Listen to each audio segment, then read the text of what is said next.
আমি সেই কারণেই বলেছি যে এই সময়টা আমাদের দরকার। সত্যিকার অর্থে আমরা বর্তমান যে অন্তর্বর্তীকালীন সরকার আছে সেই সরকারের কাছে আমাদের প্রত্যাশা অনেক। স্বাভাবিকভাবেই একটা ছাত্র গণঅভ্যুত্থানের পরে আমরা জনগণের প্রত্যাশা অনেক বেড়েছে। অন্তর্বর্তী সরকার নিরপেক্ষ ভূমিকা পালন করতে পারছে না মন্তব্য করেছেন বিএনপির মহাসচিব মির্জা ফখরুল ইসলাম আলমগীর। বৃহস্পতিবার ২৩ জানুয়ারি দুপুরে জাতীয় প্রেস ক্লাব মিলনায়তনে শহীদ আসাদের ৫৬তম শাহাদত বার্ষিকী উপলক্ষে আয়োজিত আলোচনা সভায় তিনি কথা বলেন। মির্জা ফখরুল বলেন, আমরা দেখেছি কিছু বিষয়ে অন্তর্বর্তী সরকার নিরপেক্ষ ভূমিকা পালন করতে পারছেন না। তাই অনুরোধ করব, আমরা আশা করি অন্তর্বর্তী সরকার নিরপেক্ষ ভূমিকা পালন করবে। দেশে যে সংকট আছে সেই সংকট থেকে মুক্ত করার জন্য দায়িত্ব পালন করবেন। নির্বাচন থেকে আমরা প্রায় ১৫ বছর বঞ্চিত উল্লেখ করে বিএনপি মহাসচিব বলেন, এই নির্বাচনের মাধ্যমে আমাদের জনগণ তাদের একজন প্রতিনিধি নিয়োগ করার একটা সুযোগ পাবেন। এখন জোর করে যদি বিষয়টাকে বিতর্কিত করে ফেলা হয় তাহলে জনগণ আবার তাদের ভোটাধিকার থেকে বঞ্চিত হবে। তিনি বলেন, আমরা আমাদের অভিজ্ঞতা থেকে দেখেছি এই ধরনের নির্বাচন যদি দ্রুত না হয়, সময় ক্ষেপণ করা হয়, তাহলে সেখানে অন্যান্য শক্তিগুলো মাথা চড়া দিয়ে উঠতে থাকে।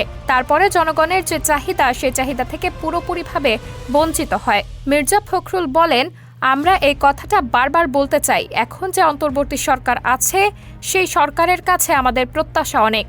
স্বাভাবিকভাবেই একটি ছাত্র গণ অভ্যুত্থানের পরে জনগণের প্রত্যাশা অনেক বেড়েছে। কিন্তু দুর্ভাগ্যজনক হলেও সত্য, এখনো পর্যন্ত যে অবস্থা দাঁড়িয়েছে সেখানে আমরা নিশ্চিত হতে পারছি না বেশি প্রত্যাশাগুলো পূরণ হবে। তিনি বলেন, এখানে অনেক কথা আছে, প্রত্যেকটি রাজনৈতিক বিভিন্ন রকমের প্রোগ্রাম আছে, কর্মসূচি আছে, যে কর্মসূচিগুলোতে সবাই একটা জায়গায় একমত। একটা নির্বাচন হওয়া দরকার। নির্বাচন শুধু একটি দলকে ক্ষমতায় পাঠানোর জন্যই না, নির্বাচনটি একটি গণতান্ত্রিক ব্যবস্থায় যাবার জন্য একটি পথ সৃষ্টি করা। আজকে সবগুলো সংস্কার করে নির্বাচনে যাবার প্রশ্ন উঠেছে। তাহলে কি আমরা ৪ থেকে ৫ বছর ধরে অপেক্ষা করব? যতদিন সম্পূর্ণ সংস্কার না হবে ততদিন ধরে অপেক্ষা করবে জনগণ। তারা তাদের ভোটের অধিকার থেকে বঞ্চিত হবে বলেও যোগ করেন বিএনপির এই সিনিয়র নেতা। তিনি আরও বলেন, আমরা এখনো দেখছি যে আমলাতন্ত্র আগে যে অবস্থায় ছিল এখনো সচিবালয় থেকে শুরু করে সমস্ত প্রশাসনে একইভাবে তাদের ভূমিকা পালন করছে। কোনো ধরনের রদবদল হয়নি। বিশ্ববিদ্যালয়গুলোতে লেখাপড়া একদম বন্ধ হয়ে গেছে। স্কুল কলেজগুলোতে সেভাবে লেখাপড়া হচ্ছে না। স্বাস্থ্য ব্যবস্থা প্রায় ভেঙে পড়েছে। এগুলো অতীত থেকেই এসেছে। সেগুলো পরিবর্তন এত অল্প সময়ে সম্ভব নয়। মির্জা ফখরুল বলেন, সেজন্যই আমরা বলছি নির্বাচন দ্রুত হওয়া দরকার। নির্বাচন দ্রুত হলে যে সরকার আসবে, রাজনৈতিক কমিটমেন্ট যেগুলো থাকবে সেই কমিটমেন্টগুলো পালন করার জন্য অবশ্যই দায়বদ্ধ থাকবে।